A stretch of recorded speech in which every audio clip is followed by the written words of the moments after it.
Cari muletti, oggi vi racconto la storia di una rockstar della cucina. È un cibo che si può trovare letteralmente ovunque nel mondo e per la squarciagola Italia.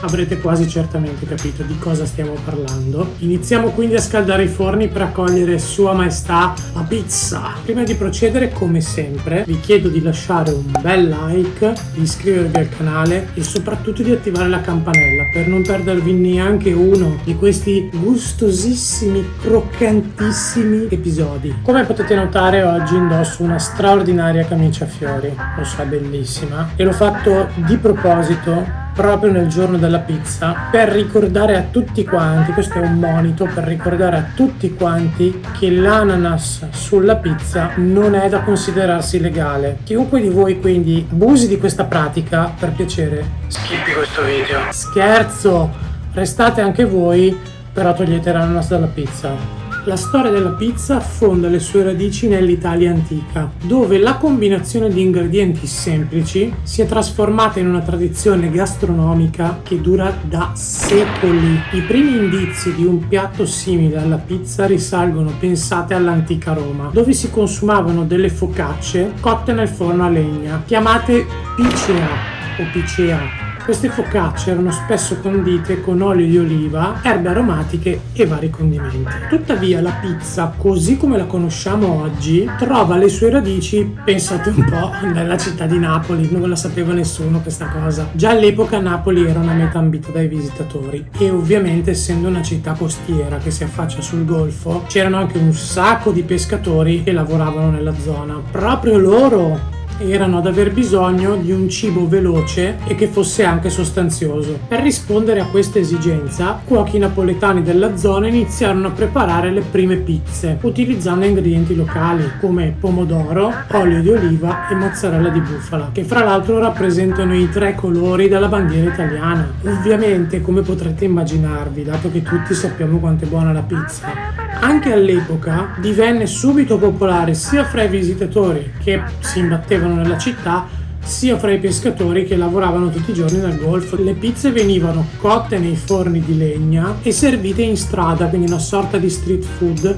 o nei primi locali specializzati, quindi le prime pizzerie in assoluto. Pensate che la pizza napoletana autentica è stata riconosciuta come patrimonio immateriale dell'umanità dall'UNESCO, aiutando così a preservare la tradizione e la cultura culinaria napoletana. Nel 1889 la storia della pizza prese una piega importantissima quando la regina Margherita, insieme al consorte re Umberto I, visitò Napoli. La leggenda narra che la regina fosse già a conoscenza della pizza e che desiderasse a tutti i costi assaggiare questa prelibatezza locale, e così il pizzaiolo Raffaele Esposito fu incaricato di preparare una pizza speciale per lei. Esposito creò in totale 3 pizze, ma fu quella con mozzarella, pomodoro e basilico a far innamorare la regina Margherita. Fu talmente soddisfatta dalla pizza che, amici miei, venne battezzata appunto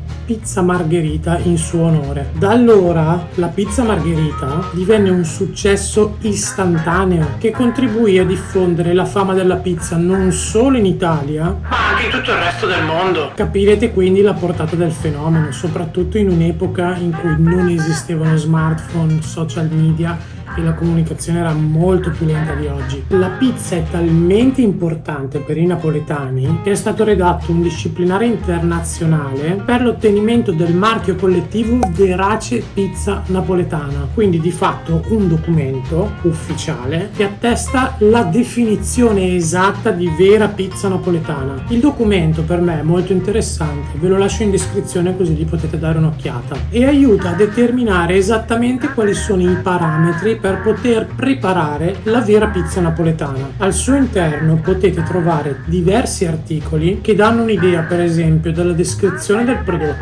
del suo metodo di produzione, la larghezza del disco di pasta e ovviamente il condimento. Per cui raga, quando vedete vera pizza napoletana sappiate che chi ve la sta preparando non scherza un cazzo.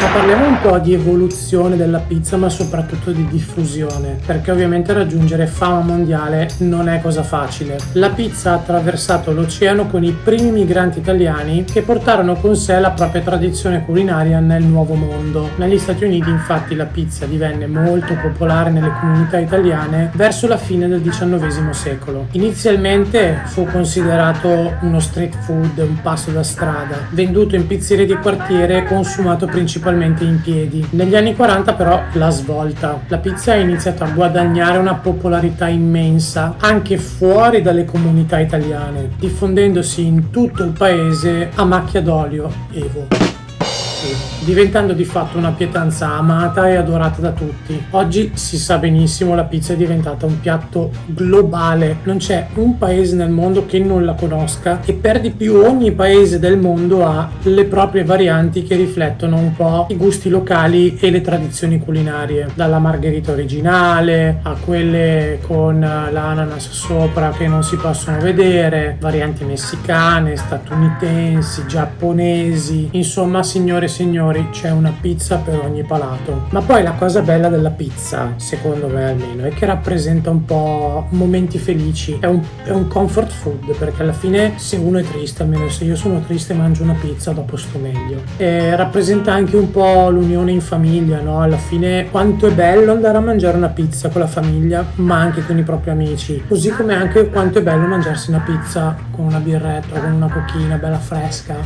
davanti a un film, per esempio, no? A casa propria con la propria compagna o compagno. Dopo avervi detto quanto mi piace, quanto buona la pizza e quanto è bella la pizza, però non potevo non inserire in questo video, dato l'argomento, delle curiosità sfiziosette. Eccovi quindi 5 curiosità sulla pizza. Una delle pizze più costose mai create è stata la pizza Louis XIII, preparata dal pizzaiolo Renato Viola. Questa pizza gourmet contiene infatti degli ingredienti super pregiati come la mozzarella di bufala, il foie gras, caviale e persino foglie d'oro. Pensate che è stata venduta per soli 10.000 euro. Il paradosso, raga, 10k per una pizza. Lo sapevate che nel 2001 la pizza è stata la prima pietanza consegnata nello spazio? Il cosmonauta russo Yuri Usachov ha ordinato una pizza, pensate, mentre si trovava sulla Stazione Spaziale Internazionale, dimostrando di fatto che anche nello spazio si può godere di questo cibo terrestre buonissimo. Nel 2016 un gruppo di pizzaioli italiani ha stabilito il record per la pizza più lunga mai preparata al mondo. Questa pizza misurava 1,15 km ed è stata realizzata a Napoli per celebrare la cultura della pizza. C'è proprio un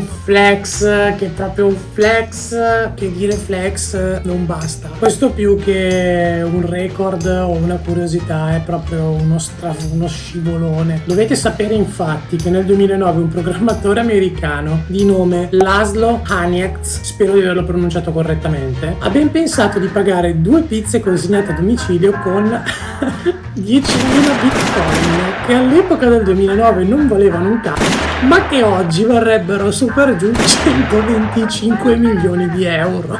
Sì, pronto, vorrei ordinare 2 pizze margherite, quant'è? Sono 125 milioni di euro, raga!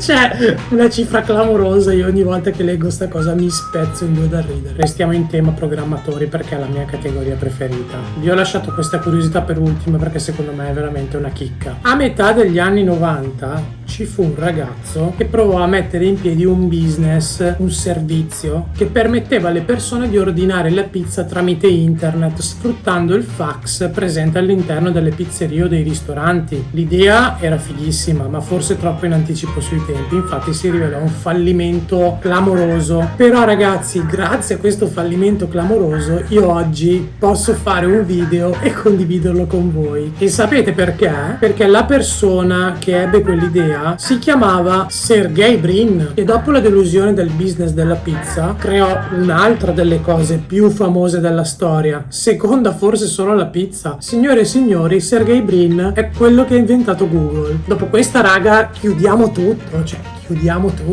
Tirando le somme, quindi, capiamo una cosa fondamentale: la pizza non è un semplice piatto, è una rappresentazione culturale, è un simbolo di prelibatezza e di condivisione ed è effettivamente una fonte di ispirazioni per grandissimi progetti, come il video che state vedendo adesso. Spero quindi che questa storia vi sia piaciuta e se così fosse vi prego di commentare con conto 10.000 bitcoin scritto in maiuscole. Ovviamente, come sempre, vi aspetto in un prossimo video e spero di aver contribuito in minima parte a farvi amare ancora di più la pizza. Ciao!